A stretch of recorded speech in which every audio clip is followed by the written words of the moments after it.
बिस्मिल्लाहिर्रहमानिर्रहीम, अस्सलाम वालेकुम।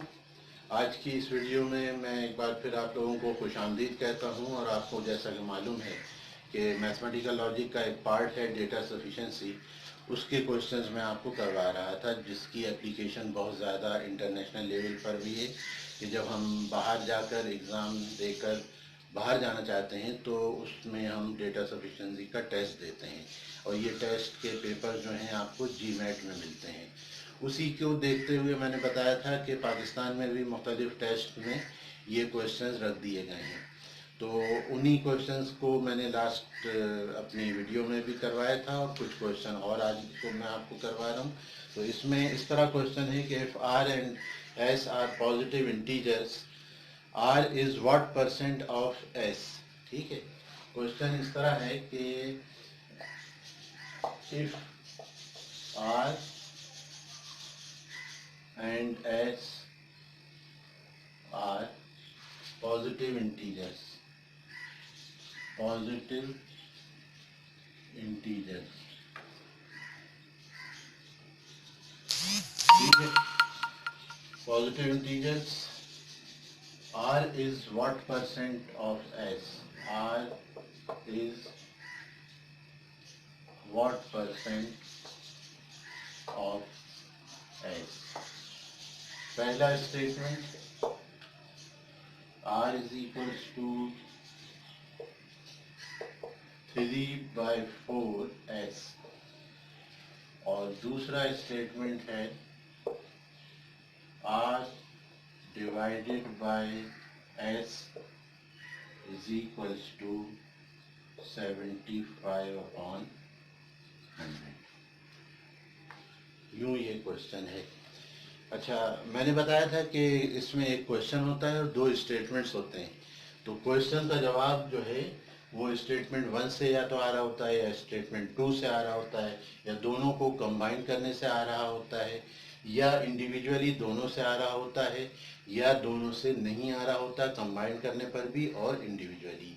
ये सारे इसके रूल्स हैं और इन्हीं रूल्स को सामने रखते हुए हमें देखना है कि इस क्वेश्चन का जवाब हमारा कैसे आएगा।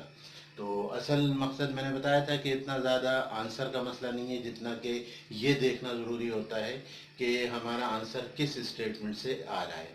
और वो जो आंसर शीट दी हुई होती है उसमें A B C D E के 5 सर्कल्स बने हुए होते हैं। उसमें से जिस हिसाब से भी आंसर आ रहा होता है तो उसको हम सर्कल को डार्क कर देते हैं। तो वहाँ जब चेक होती है तो वो उसी हिसाब से सामने आता है रिजल्ट। अच्छा, अब इसमें R is what percent of S। तो पहला काम तो स्टूडेंट्स को ये करना पड़ेगा कि इसकी इक्वेशन बनाएं। ये जो इंग्लिश में सेंटेंस लिखा हुआ है इसकी इंग्लिश क्या, इसकी मैथमेटिक्स क्या बन रही है कि R is equal to what percent X।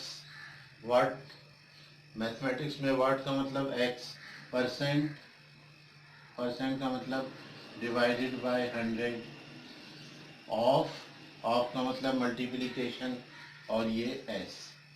ठीक है, अब इसमें से क्या है कि x निकाल लेना है। तो x इज इक्वल्स टू क्या हो जाएगा, r अपॉन, ये नीचे चला जाएगा r के, r अपॉन s इंटू 100, इस तरह आ जाएगा।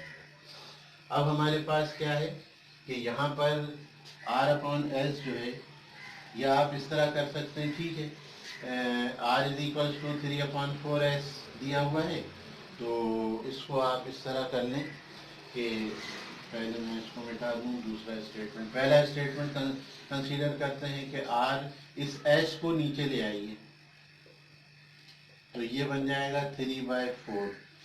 3/4 कितना होता है, 75%। अगर आप इसको डिवाइड कर दें, 3/4 की डिवीजन का जवाब क्या है, 0.75। तो r अपॉन एस जो है वो 75% है। किसका, इन्होंने क्या बोला, r is what percent of s। तो r जो है वो 75% ऑफ s है। आंसर आ गया। आंसर आपका स्टेटमेंट 1 से आ गया है स्टेटमेंट वन इज सफिशेंट। ठीक है, आप क्या लिखेंगे कि स्टेटमेंट वन जो है वो सफिशेंट है। एक काम हो गया। दूसरा जो पार्ट था उसके लिए दूसरा स्टेटमेंट ये था कि दूसरा स्टेटमेंट था कि R डिवाइडेड बाय S, ये 2 था, इज इक्वल्स टू 75/100। ये तो है ही आंसर, इसमें तो कुछ करना ही नहीं है, ये तो हमने निकाला है। और यहाँ पर ये दूसरा वाला जो है ये तो है ही आंसर। किस तरह? R divided by 100, R divided by 100, sorry, R divided by S 75/100 mean 75%। तो वही बात हो जाएगी कि R इज 75% ऑफ S। तो स्टेटमेंट 2 जो है वो भी सफिशिएंट है। जब आपका आंसर स्टेटमेंट 1 से भी आ जाए और स्टेटमेंट 2 से भी आ जाए। स्टेटमेंट 1 से पूरा आंसर आ गया, इसके लिए स्टेटमेंट 2 की ज़रूरत नहीं पड़ी। स्टेटमेंट 2 से पूरा सही आंसर आ गया, इसके लिए स्टेटमेंट 1 की ज़रूरत नहीं पड़ी। इस सूरत में कहते हैं कि आपकी चॉइस जो है ABCDE में से आपकी चॉइस जो है वो D है, कि जब इंडिविजुअली दोनों स्टेटमेंट जो हैं वो सफिशेंट हों तो कहा जाता है कि आपकी चॉइस D है। तो इसका आंसर जब लिखा जाएगा, वो सर्कल में जब डार्क किया जाएगा तो वो जवाब होगा D। लेकिन वही ये मैं बता रहा था कि ये मैथमेटिक्स जो है ना वो बहुत देखने में आसान होती है, इसके लिए बेसिक कॉन्सेप्ट चाहिए। अब यहाँ देख लीजिए, जब तक कि आप इसकी इक्वेशन, मैथमेटिकल इक्वेशन नहीं बना देंगे स्टूडेंट्स, उस वक्त तक आप इसके स्टेटमेंट से कोई फ़ायदा नहीं उठा सकते। ठीक है, तो चलें देखते हैं। अब एक क्वेश्चन और करते हैं इसमें। दूसरा क्वेश्चन है,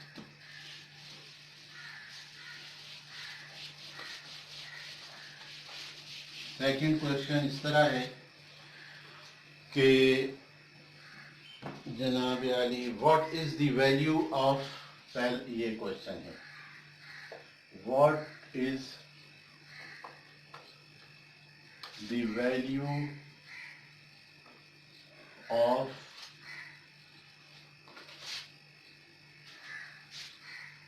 x raised to the power p, x raised to the power q power 4।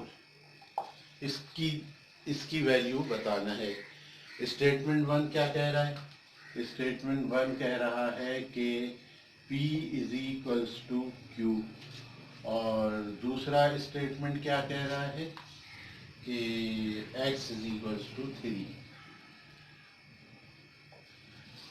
एक स्टेटमेंट कह रहा है कि p is equals to q और दूसरा स्टेटमेंट कह रहा है कि x इज इक्वल्स टू 3। तो अब हमें इसका जवाब देना है, what is the value of x raise to the power p divided by x raise to the power q whole power 4। अगर आप थोड़ी देर के लिए, हम पहले स्टेटमेंट 2 को ले लेते हैं, जो आसानी के साथ पता चल जाएगा कि ये सफिशिएंट नहीं है। वो इस तरह कि अगर आप x की जगह पर 3 पुट कर दें यहाँ, तो 3 raise to the power p, और यहाँ पर भी 3 रखकर 3 raise to the power q, तो 3 raise to the power p और 3 divided by 3 raise to the power q raise to the power 4, उसका कोई मकसद तो हल नहीं हो रहा, जवाब तो नहीं आ रहा ना आपके पास। लेकिन इसका मतलब ये कि आपका स्टेटमेंट 2 जो है वो सफिशिएंट नहीं है, इनसफिशिएंट है। अब जब आप ये देखते हैं कि ये जो स्टेटमेंट, ये जो क्वेश्चन दिया है कि x raise to the power p और divided by x raise to the power q और इसकी पावर 4, तो अब आपको स्टेटमेंट 1 जो है वो क्या कह रहा है कि p is equals to q। p is equals to q अगर है तो हम इस q की जगह पर p रख देते हैं, तो ये क्या होगा कि ये कैंसिल हो जाएंगे। ये कैंसिल होंगे तो जवाब क्या आएगा? 1 आएगा। 1 रेज टू द पावर 4 क्या होगा? 1 होगा। तो इस तरह आप p की जगह q रख दें या q की जगह p रख दें, दोनों सूरतों में आपका जो न्यूमरेटर डिनोमिनेटर एक जैसा हो जाएगा। उसको हम डिवाइड कर सकेंगे, डिवाइड करेंगे 1 आएगा। 1 raise to the power any number is 1। ठीक है, तो इस तरह हमें पता चला कि statement only statement one is sufficient. क्या जवाब बनता है? ए। क्या जवाब बनता है? A. Only statement one is sufficient means our answer choice is A. ठीक है, तो इस तरह इस वीडियो को मैं अभी कंप्लीट करता हूँ यहीं पर, और इसके बाद फिर दूसरी वीडियो में, नेक्स्ट वीडियो में आपसे मुलाकात होगी। अपना बहुत ख्याल रखिएगा, इजाज़त दीजिए, सब्सक्राइब कीजिएगा। ठीक है, अल्लाह हाफिज़, अस्सलाम वालेकुम।